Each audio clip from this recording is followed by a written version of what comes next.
देख रहे हैं इंडिया न्यूज। शुरुआत बड़ी खबर से, महाराष्ट्र चुनाव से जुड़ी बड़ी खबर है। महाराष्ट्र चुनाव को लेकर सीट शेयरिंग को लेकर महायुति की एक बड़ी बैठक दिल्ली में होने जा रही है। दिल्ली में देवेंद्र फडणवीस अमित शाह के घर पहुंचे हैं, अजित पवार भी पहुंचे हैं, प्रफुल्ल पटेल पहुंचे हैं, सुनील तटकरे भी यहां पर मौजूद हैं। सीट शेयरिंग को लेकर बैठक में अंतिम फैसला होगा। हालांकि उम्मीदवारों की लिस्ट बीजेपी ने भी जारी कर दी, एनसीपी अजित पवार गुट ने भी जारी कर दी, लेकिन सीट शेयरिंग को लेकर कोई तस्वीर साफ नहीं हो पाई है अभी तक। कौन पार्टी कितनी सीटों पर लड़ रही है, ये अभी तक औपचारिक ऐलान नहीं किया गया। तो आज एक बड़ी बैठक बुलाई गई है अमित शाह के घर पर, अमित शाह के आवास पर, केंद्रीय गृह मंत्री अमित शाह के आवास पर। तमाम जो महाराष्ट्र में महायुति से जुड़े हुए नेता हैं वो पहुंचे हुए हैं और इस बैठक में सीट शेयरिंग को लेकर अंतिम फैसला लिया जाएगा, ये बताया जा रहा है। सवाल है कि पेंच फंसा कहां पर है, क्या कहीं कोई पेंच फंसा हुआ है सीटों को लेकर, क्योंकि महाविकास अघाड़ी ने बाजी मार ली। कल महाविकास अघाड़ी ने सीट बंटवारे का ऐलान कर दिया और लेकिन एमवीए के बीच सीट शेयरिंग का मामला जरूर ऐलान हुआ, लेकिन अभी भी फंसने होने की खबर है। इस बीच महायुति में ऐलान अभी तक नहीं हुआ है और महायुति में क्या फॉर्मूला अपनाया जाएगा ये अभी भी स्पष्ट नहीं है। लेकिन उससे पहले ही उम्मीदवारों की लिस्ट बीजेपी ने भी जारी कर दी, एनसीपी अजित पवार गुट ने भी जारी कर दी और शिवसेना शिंदे गुट ने भी जारी कर दी। कुछ सीटों पर उम्मीदवारों की लिस्ट जारी कर दी गई है बिना सीट बंटवारे के फॉर्मूले के ऐलान के ही। लेकिन इस बीच महायुति की बैठक, अजित पवार, प्रफुल्ल पटेल हैं, सुनील तटकरे भी मौजूद हैं, देवेंद्र फडणवीस भी पहुंचे हुए हैं और सीट शेयरिंग को लेकर माना जा रहा है कि अंतिम फैसला इसमें लिया जाएगा। हमारे साथ इस वक्त मेरे दो सहयोगी जुड़े हुए हैं। संजय शर्मा सीनियर एडिटर हैं और नीतीश झा मुंबई से।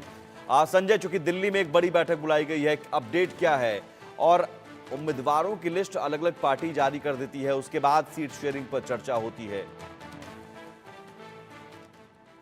केंद्रीय गृह मंत्री अमित शाह की जो बैठक चल रही है उसमें सभी सीटों का नाम और नंबर दोनों चीजें फाइनल हो जाएंगी, तो उसके बाद ही बैठक खत्म होगी। क्योंकि इस बैठक में सभी को बुला लिया गया, जितने भी महायुति के तीनों घटक हैं। देवेंद्र फडणवीस बीजेपी से मौजूद है, उप मुख्यमंत्री अजित पवार, सुनील तटकरे, प्रफुल्ल पटेल, तीनों अजित पवार की एनसीपी से मौजूद हैं। साथ ही साथ खुद मुख्यमंत्री एकनाथ शिंदे मौजूद हैं, उनकी खुद की शिवसेना गुट से। तो आज तीनों के साथ में बैठक में तीनों के नंबर भी तय हो जाएंगे, कौन कितनी सीटें लड़ेगा और किस किस सीट पर कौन कौन लड़ेगा, ये भी आज अमित शाह के घर पर ही तय हो जाएगा। क्योंकि कल नामांकन की आखिरी तारीख है, लिहाजा आज ही इन सब चीजों को फाइनल कर लिया जाएगा। हमारी जिन जिन नेताओं से बात हुई है उन सभी का यही कहना था कि महाराष्ट्र में महायुति की सभी सीटों का फैसला आज और इसी समय इसी बैठक में हो जाएगा। तो ये हमको अशोक चौहान ने भी कहा, जो बड़े नेता हैं, बीजेपी के पूर्व मुख्यमंत्री हैं। साथ ही साथ सभी नेताओं का ये कहना है कि इसी बैठक में से जब उठेंगे तब तक सबके पास नंबर होंगे। लेकिन संजय, 182 नामों का तो ऐलान हो गया है। यहाँ बीजेपी ने 99, शिवसेना शिंदे गुट के 45 और अजित गुट के 38 कैंडिडेट्स के नाम का ऐलान तीनों पार्टियों ने अलग अलग कर दिया। सवाल है कि सीट बंटवारे का ऐलान बाद में होता है, उम्मीदवारों की लिस्ट पहले जारी हो जाती है, ऐसा क्यों? पेच फंसा कहां है? देखिए, कुल 28 सीटें थी जिन पर की विवाद था, जिनको लेकर के बाद में चर्चा हो रही है, आज चर्चा हो रही है। लगभग 260 सीटों पर ऐसी थी जिन पर ज्यादा विवाद नहीं था, जिन पर पहले बीजेपी ने भी अपनी सीटों का अनाउंस कर दिया। 99 सीटें बीजेपी ने घोषित कर दी, अजित पवार ने अपनी सीटों की घोषणा कर दी, शिंदे गुट ने अपनी सीटों की घोषणा कर दी। तो ज्यादातर विवाद थी, 28 से 30 सीटों पर विवाद था और उनमें से ये था कि शिंदे गुट वो 4 सीटें चाहता है जहां से बीजेपी ने अपने नाम अनाउंस कर दिए।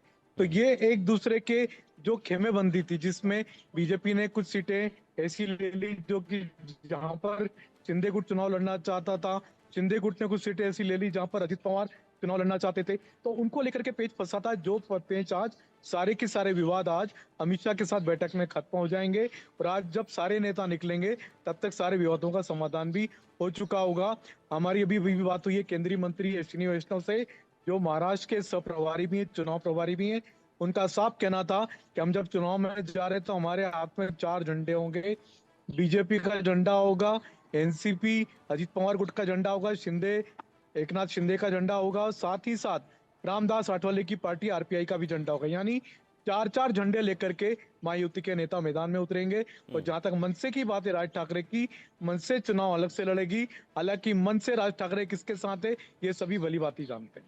नीतीश झा भी हमारे साथ जुड़े हुए हैं मुंबई से। नीतीश, मुंबई की सियासी गलियारों में किस तरह की चर्चा है? जैसा कि संजय ने बताया कि भाई सीट तो इधर उधर हड़प ली गई। बीजेपी ने शिवसेना शिंदे गुट की सीटें हड़प ली, कुछ सीटें शिंदे गुट ने अजीत पवार की सीटें हड़प ली। तो क्या अब ये गुंजाइश है कि सीटों की अदला बदली फिर हो सकती है, फिर उम्मीदवारों का ऐलान नए सिरे से भी उन सीटों पर हो सकता है?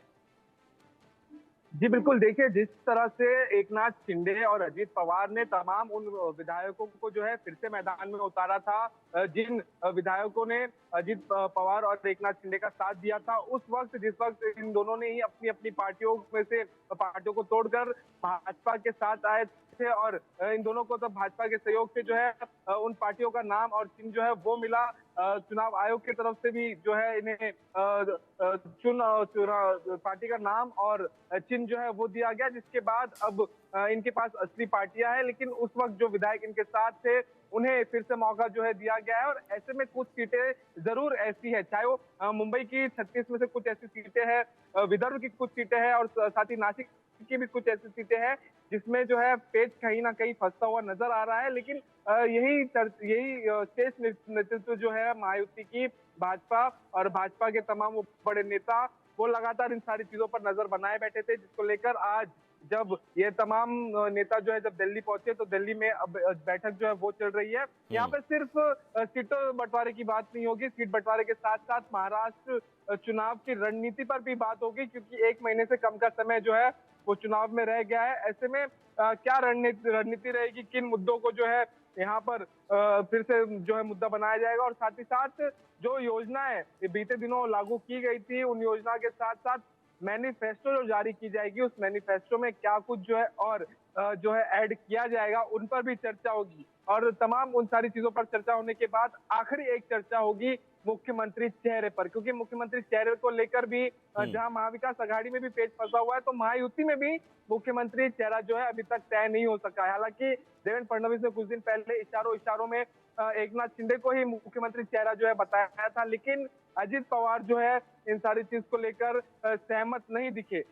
हो सकता है ये सारी चीजें भी जो है इस बैठक में नीतीश, यहाँ एक बड़ी बात ये है कि क्या सीट बंटवारे में प्रेशर ये भी है कि भाई लोकसभा चुनाव में तो प्रदर्शन बेहतर नहीं रहा था, तो बीजेपी पर प्रेशर ये है कि सीटों की संख्या आप कम करें, कुछ कुर्बानी आप दें?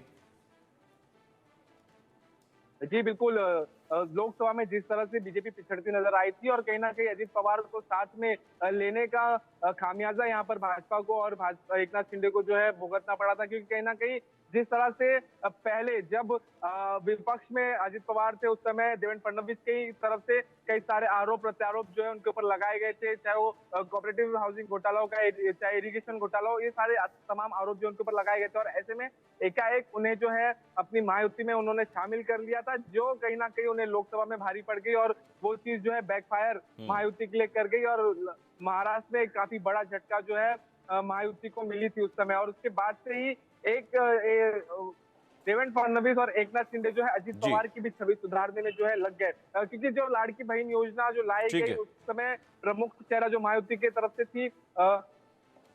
ठीक है नीतीश, आप रहिए हमारे साथ। संजय शर्मा भी हमारे साथ बने हुए हैं। इस बीच महाराष्ट्र चुनाव से जुड़ी हुई एक और बड़ी खबर है, और ये खबर अजीत पवार के लिए राहत देने वाली है, क्योंकि घड़ी सिंबल जो एनसीपी पुरानी थी, वो घड़ी चुनाव चिन्ह हुआ करता था। घड़ी सिंबल पर शरद पवार और अजीत पवार के बीच के विवाद में सुप्रीम कोर्ट से शरद पवार गुट को बड़ा झटका लगा है।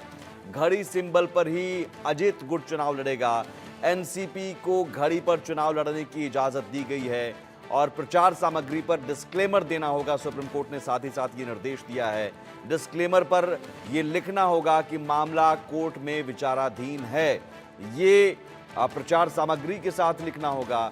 और इतना जरूर है कि घड़ी जो पुरानी एनसीपी पार्टी थी बंटवारे से पहले, वो सिंबल भतीजे के पास चला गया, चाचा को झटका लगा है और ये चाचा भतीजे की लड़ाई घड़ी सिंबल को लेकर जो चल रही थी उसमें जीत फिलहाल अजित पवार की चाचा के बजाय भतीजे की हुई है। नीतीश, भतीजे की यहां जीत और उस घड़ी को लेकर अब भतीजा आगे बढ़ेंगे। वक्त लेकिन क्या सुधरेगा, बेहतर होगा किसका, ये तो जनता बताएगी। जी बिल्कुल, देखिए जिस तरह से अजित पवार लगातार अजित पवार जो है शरद पवार के ऊपर पहले एक कहीं ना कहीं दबाव बना रहे थे कि पार्टी के अध्यक्ष के तौर पर जो है अब अजित पवार को उनका उत्तराधिकारी जो है वो घोषित किया जाए। ऐसे में बीच में कई बार शरद पवार ने खुद से भी जो है इस्तीफे की पेशकश की, लेकिन इसके उनके जो समर्थक थे, उनके साथ जो नेता थे, उन्होंने जो है इस चीज को मंजूरी नहीं दी। वो लगातार इस चीज से नकार रहे थे, जिसके चलते शरद पवार जो है उन्होंने अपना इस्तीफा कई दफा वापस भी लिया। जिसके बाद अजित पवार जो है ठीक उसके कुछ दिन बाद उन्होंने एनसीपी को तोड़कर वहां से विधायकों के साथ वो भाजपा के सहयोगी दल बने और एनसीपी, असली एनसीपी और नकली एनसीपी की जंग जो है वो लगातार इनके बीच में चल रही थी। चिन्ह को लेकर जो है लगातार दोनों में जंग जारी थी और ऐसे में अब चिन्ह भी जो है उन्हें मिल गया है और ठीक इसी तरह की जंग जो है शिवसेना में भी दिखी है। शिवसेना भी दो भागों में बंट गई है, एनसीपी भी दो भागों में बंट गई है। इसलिए अब ये 2024 का विधानसभा चुनाव जो है महाराष्ट्र के लिए काफी दिलचस्प भी है और काफी अहम भी है, क्योंकि दो बड़ी क्षेत्रीय पार्टी जो है वो दो भागों में बंट गई है और दो बड़ी राष्ट्रीय पार्टी बीजेपी और कांग्रेस के साथ ही इन पार्टियों के जो है एक भाग जो है साथ में है। तो ऐसे में इस चुनाव में अब क्या कुछ होगा, किसकी जीत होगी, ये सब देखना बेहद रोचक होगा। फिलहाल जो बैठक दिल्ली में चल रही है उस पर सबकी नजर होगी कि उस बैठक के बाद जब ये तीनों नेता जब बाहर आएंगे, देवेंद्र फडणवीस, अजित पवार और एकनाथ शिंदे, तब उनके तरफ से क्या कुछ जो है कहा जाता है, कितनी सकारात्मक चर्चा रहती है और अगर चर्चा सकारात्मक नहीं रहती है तो क्या कुछ रुख जो है एकनाथ शिंदे और अजित पवार अपनाएंगे। जी बिल्कुल संजय, एक बात तो है कि चलिए संजय शर्मा हमारे साथ नहीं जुड़े हुए हैं, सीनियर एडिटर जुड़े हुए थे, उन्होंने बताया कि बैठक को लेकर अभी अपडेट क्या है, बैठक चल रही थी। लेकिन नीतीश, एक बात है कि बीजेपी बड़े भाई की भूमिका निभाना चाह रही है महाराष्ट्र विधानसभा चुनाव में और इसीलिए ये बैठक दिल्ली में अब हो रही है और दिल्ली से मसला सुलझेगा। दिल्ली में मुंबई में मसला नहीं सुलझा तो दिल्ली में मसला सुलझेगा। बीजेपी अगर बड़े भाई की भूमिका निभाती है तो बड़ा भाई तो चाहेगा कि सीएम का चेहरा उसके पास हो। बदली परिस्थितियों में एकनाथ शिंदे बने, लेकिन अब अगर सीट बंटवारा होता है और बीजेपी ज्यादा सीटों पर चुनाव लड़ती है तो ज्यादा सीटें उसके पास आएंगी। सीएम का चेहरा तो फिर बीजेपी का ही होगा। जी बिल्कुल, देखिए जब तक शिवसेना प्रमुख हिंदू हृदय सम्राट बाला साहब ठाकरे जीवित थे तब तक भाजपा जो है महाराष्ट्र में छोटे भाई की भूमिका में थी और शिवसेना बड़े भाई की भूमिका में थी। लेकिन बाला साहब जब से स्वर्गवास हुए उसके बाद से ही लगातार शिवसेना और भाजपा में जो है अनबन होती रही और इस अनबन का कारण जो है, सबसे बड़ा कारण यही रहा कि तब से भाजपा जो है बड़े भाई की भूमिका तलाश रही थी और उद्धव ठाकरे के और भाजपा के संबंध तभी से ही जो है खराब होना शुरू हुए। आपको याद होगा 2014 विधानसभा चुनाव के समय भाजपा और शिवसेना जो है अलग अलग चुनाव लड़े थे और उस समय 122 सीटों पर बीजेपी को जीत मिली थी और 64 सीटों पर शिवसेना को जीत मिली थी। भले ही चुनाव वो अलग अलग लड़े थे, लेकिन चुनाव जीतने के बाद जो है वो साथ आ गए और साथ में उन्होंने देवेंद्र फडणवीस को मुख्यमंत्री चेहरे के लिए सहमति शिवसेना ने भी दी, जिसके बाद वो मुख्यमंत्री बने। और ठीक उस कार्यकाल में भी 2014 से 2019 के कार्यकाल में भी कई बार शिवसेना ने भाजपा का जो है विरोध किया, अपनी नीतियों पर जो है भाजपा का विरोध किया उन्होंने लगातार। और 2019 में भी जब चुनाव ये जो जब चुनाव साथ में लड़ा गया उस समय भी भाजपा और शिवसेना ने। ठीक है, बहुत शुक्रिया नीतीश, बिल्कुल देखना